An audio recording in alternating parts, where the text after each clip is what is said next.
Joe and Cody. I am Joe Skipper. I'm a owner of Skipper Realty Group, brokered by EXP Realty, and my buddy Cody Wilhelm with Residential Mortgage. Hello, Cody.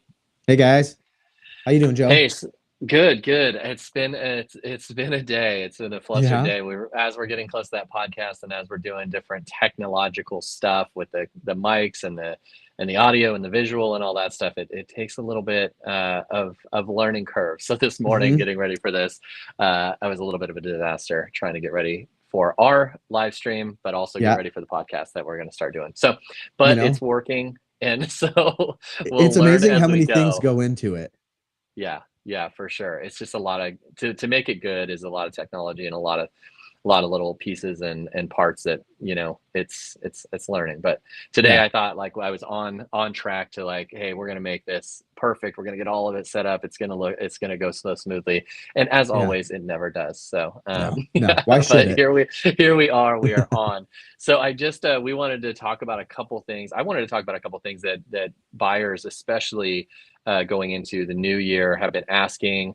And I did a video on this, and I don't know if I posted it yet, but I did a video on this on how much the interest rates affect the affordability of a home. And I think a lot of people think that uh, you drop a price by 30,000, or you drop a home price, or you buy a home at 30K under asking price, and Hmm. you think not that you didn't get a good deal, you think you got a good deal, but over the course of a 30-year mortgage, like how much does that affect you and your affordability?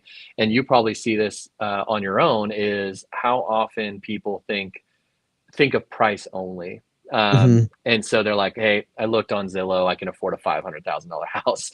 Right. And, without looking into the interest rates. And I think it's important because the interest rates are predicted to go lower this year, and how Hmm. much they have an impact on the affordability of the home is a big deal. And I think that I wanted to chat with you and say, maybe you agree with me, maybe you don't, on I think that the interest rates have a much more significant uh, effect on your home buying power than Hmm. the cost of the home. I think a lot of people think cost of the home. That's what I can afford. That's and they have a Yeah. kind of a vague thing in their mind. And I think it's more of the interest rate that you can afford, and what it Yes. not to blab too long, but that's why we were seeing what happened when we were at rates at 3 and 2.5 or 2.75%. People could Hmm. offer 100K over asking. And you were like, well, that's nuts. Like, how do you afford 100K over asking? But the interest rate was so Yes. low that it made your monthly mortgage affordable. So, anyways, I Yep. will stop talking. If you want to go into kind of what the Yeah. rates are trending, or if they're not trending, and then also like let's go over an example on what a home would cost at a couple of interest rates. That would be awesome. Yeah. Yeah. So what you just talked about is a really great example of what we came out of. And it's kind of the opposite of what we're in right now, or have been in the last little while. I think there was a lot of people a couple years ago that were looking at it going, I don't want to spend that much, but their payment was within range of what they wanted because the interest rates were lower. So I agree. I think that there's a lot to do with the visual of a price point, right? It's like, well, I don't want to spend more than $500,000, but really the focus should be, I don't want to spend more than X amount per month, because that's really ultimately what you're paying on, whether your house goes up or down in value. Um, but so I'll kind of share the updated predictions from the Mortgage Bankers Association. That's usually the one I like to follow. But um, so according to them and their projections for 2024 and 2025. So at the end of 23, where we just came out of, the average 30-year fixed rate they have at 7.4%. So that's kind of what it finished at, more or less, for the average. For 2024, at the end of the year, their prediction, their estimation is that it's going to be at 6.1%. So that is a little under a point and a half decrease throughout the whole year. And then for 2025, they expect it or anticipate that it's going to go down to 5.5. So over the course of the next 2 years, if all goes as planned to whatever they're factoring in here, you're looking at about 2 points, 2 percentage points of a reduction in interest rates. So that's big. I mean, obviously we saw what it does when we go up 2 points. So to have it come back down, I think really starts to kind of level the playing field a little bit more. It's been a good shift, I think, for everybody can say, as much as the market is very different. I think it's been good for buyers to be able to have a little bit more leverage as opposed to being a seller's market for so long that as a buyer, you just didn't really have, you're just at the mercy of however many bids are out there and what's the highest and best. And if I want the house, then I have to go for it. Now it's a little bit different to where you've got a little bit more leverage. So kind of watching the shift in balance is interesting, but wanted to go over a couple different scenarios too. So to kind of play in line with what their predictions are, just to give some ideas on how much of an impact does an interest rate make. Obviously it's big, but I ran a scenario for $600,000 purchase price. I just did a very generic scenario, 20% down, 760 credit, right? So just a overall great buyer profile. So if you start out right now at 7.25% interest rate, the principal and interest payment on that is $3,274. Okay, so that's kind of like what you're looking at roughly right now. If the interest rates drop by 0.5%, so now the rate would be 6.75, your payment would be reduced by $161. So 0.5% drops your payment in this scenario, $161. That is the equivalent of $30,000 in home price reduction. That's crazy. That's crazy to think about. Yep. And then you go down another 0.5% at 6.25. And now it's an additional $158 less per month. And then to 5.75, you're now $154 less. So you look at that 1.5 difference, and you're looking at almost $400 a month reduction in your monthly payment just by going down 1.5. So it obviously, a home purchase is, for most people, the biggest purchase they're ever going to make, which is why that impact on the interest rate is so drastic. You think about purchasing a car or even a credit card where the interest rates go up. Yeah, it stings, but it's not the same because you're not financing hundreds of thousands of dollars. Your home, that 0.5% on $500,000, that's a big amount. So to think that we could start seeing mortgage payments reducing at that rate, even if it does take 2 years, right? Like that's a healthy decline, kind of stepping down. But you're talking about the same home, but the payment's going down $400 a month. That's what's needed. So so I don't want you to keep going because I need people to buy and sell this year. But yes. no, I'm 2025, the rates are going back up. Yeah, exactly. Let's do a doomsday scenario. No, I was just but on that note though, that rate that you guys are at, we're kind of maybe sidetracking a little bit, but I think it's good to talk about like buying down a rate. Like it doesn't have to be, hey, I'm a good buyer. Whatever the national rate is what you're getting. So can you explain that just in a couple minutes, kind of what a buying the rate down would be? Like, what is like, what does that even mean? Sure. So you have what we call par. A par rate means that it is the rate that is available to you. The market is giving it to you at no cost, right? So if somebody asks me for, hey, what's the rate? What's my rate on this scenario? I would tell them the rate at par because I'm not going to assume that they want to pay 2 points to get that rate. So the par rate, anything that you go below that, you are paying a one-time fee. It's essentially a closing cost to permanently buy down that interest rate. So as opposed to, say, taking the 7.25, like in that scenario, you could say, what would it take me to get down to 7%? And it's not a clear-cut number. It is on a daily basis, but you have to look at the rate sheet and determine I try to use the same equivalent as gas prices, right? Like you have 3 different grades of gas and you can choose which one you want. It's all still gas. It's different types of gas, but that changes every day. You're still getting premium gas today and tomorrow, but tomorrow it might be a different price. So the same thing works on the interest rates. The market is constantly changing those, but it gives you an opportunity to take a lower rate. You are just paying a one-time fee for that. So, and that's going to be set for the whole life of your loan. So if you did buy it down to 6.75 and you're in a 30-year fixed loan and you paid the points to get there, that's your new mortgage payment. So that leads me to another offshoot question is, when we talk about, buyers and sellers and offering closing costs and closing cost credits and things like that, uh, can a buyer ask the seller for, say, 15,000 in closing costs and use that to buy down the rate on their Mm-hmm. mortgage? Yep.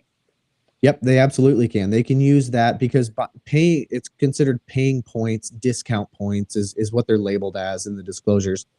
Those are considered closing costs. So the seller can contribute funds towards the buyer's closing costs. They can't contribute anything towards down payment, but as long as it covers things that are closing costs or inspection fees, whatever that might be, you can apply that towards that. So a buyer could get a seller credit to permanently buy down the interest rate. There's also temporary buy downs, which we probably would do a separate video on that just so that Yeah, it's not yeah. too much. But there are definitely options where you can use the seller's contributions to lower your mortgage payment. Yeah, and it's super interesting. And I think, like, again, I think it, not to harp on it, but it's like you have to talk to a lender, because I think that people see the rate and they see the news and they see the generic stuff, and they Mm-hmm. think that they can afford it, or they put it in the calculator, like the Zillow calculator or the Redfin calculator, and they're Yeah. like, oh my, I cannot do this. But there's a lot of options out there, especially when it's not necessarily a huge seller's market, that you can ask for closing costs. Like, if you either have a lot of cash, maybe heavy, or you don't, and you need to buy down the rate to get you into an affordable mortgage. So there's a lot of options out there. So I think it's important to talk to someone like you to get an idea of your particular scenario and your particular goals versus this generic, calculator that goes out there. Yeah, and I will say too, it happens quite a bit if you are browsing or looking or seeing a quote that's not really a quote, like you didn't fill out an application, you're not getting a real quote, but it's something that's posted online. Be sure to check the fine print because I'll say 99.9%, but it's almost 100%. Like every time you actually look and read into it, it will say in there what the actual terms are of that. And most of the time, it's assuming that you're paying 1 point. It's assuming a 780 credit score. It's assuming 20% down. So I get people that'll do that sometimes, but they're like, hey, so and so is offering me this. And I'm like, great, send me what you've got. I will take it up the chain and we'll see if Mm-hmm. we can match it or beat it. And then it's a screenshot of something. And then you start to look into it and it's like, oh, well, yes, if we do this exact same thing, then we're in the same boat. But it's Yeah. kind of like you said with the Zillow calculator, anything like that, it's going to default to 20% down. So Yeah. make sure that you're taking into account those little fine details because a 620 credit score going FHA is going to be drastically different than 800 credit score conventional 20% down. Different For sure. scenarios. So For sure. yeah, Um, I wanted, like, I don't want to, I wanted to go into some of the investing terminology, but I think we're bumping up to a time that, we could go, if we start getting into it, I'm afraid we're going to keep going into it. What do you think? Should we right. go into it or not? We could do it for another one. Yeah.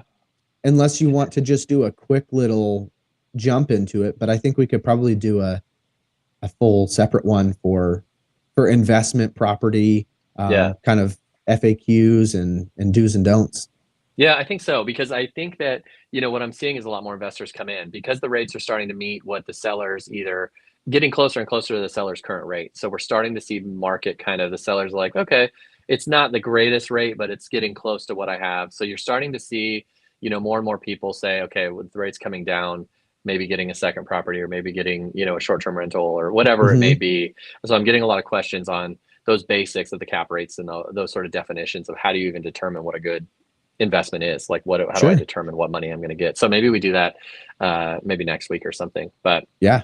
I Yeah. did want No. to give another plug for our podcast venture with Joe and Cody. It's just going to be talking about talking to entrepreneurs, business owners, employees of whatever you think. If you think that you could provide some value to the community, on how you got to where you got, what you've been doing, your strengths, your weaknesses, whatever it may be. I think we just want to do a podcast that basically exposes kind of the goods and the bads of the different careers and different paths people take, and family, friends, all that sort of stuff. So if you do want to be on the podcast, please reach out to Cody and I, and we'd love to have you on and talk about kind of what that would entail.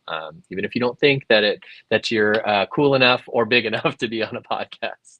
Yes. Yeah. We love the idea of building up locally. I know it will expand into more of a regional and or kind of national, not that it's turning into something, but we will obviously look to highlight as many local people as we can. But I know Yeah, Joe and I both have some connections that are not necessarily locally that are wanting to join on. So yeah, we'd love to get your feedback, love to get you on here and share your story. for sure. Well, thank you, Cody. Thanks for explaining that. I think Thank it's you. important for any buyers out there to look, really truly talk to a lender. There's no cost to you talking to a lender. There's no, no obligation to that lender. So just reach out, find out about your specific scenario, your specific goals, and find out what you can afford, because you may be surprised in a good way of what is out there for you versus kind of what you've seen on Zillow or seen on Redfin or whatever Hmm. calculator you've used. So I just encourage people to kind of see the options out there and see how much price is not, I don't want to say price is not a factor, but how much interest rates are a factor versus the price of the home. Yeah, and I think that there's a little bit of a sweet spot right now, and you'll probably hear a lot of people say that, but we're we're we're going into a time where interest rates are supposed to be coming down, right? Which is Mm-hmm. going to mean that there's that many more people that are going to jump into the market once they start hearing that. So I think there's a little bit of time here before word starts to really get out and people start to see that, hey, things are finally working in our direction here. So if For you are sure. on the fence, definitely reach out to get things going, because I think that waiting always seems to hurt a lot more. Yeah, for sure. Everyone kind of waits for that, the best deal, and it just generally doesn't work out. So, Yep. Yep. but okay, man. Well, thank you, and we will Awesome. we'll keep you Yeah. updated on the podcast, everyone, and just yeah, I'm looking forward to the podcast. We got some cool guests that are all already lined up. We're gonna get that going. If I can get my technology working, we can start doing some recordings and some stuff to get Yeah. get that Maybe podcast we going. need to But get a IT person. That's who we can interview. I know. That's probably, yeah, interview an IT person prior to and get us set up with Right. it. So, Yeah. but anyways, man. Well, thank you so much, and we will chat with you next week. All right, man. Sounds good. Have a good Okay. one. See ya. Bye.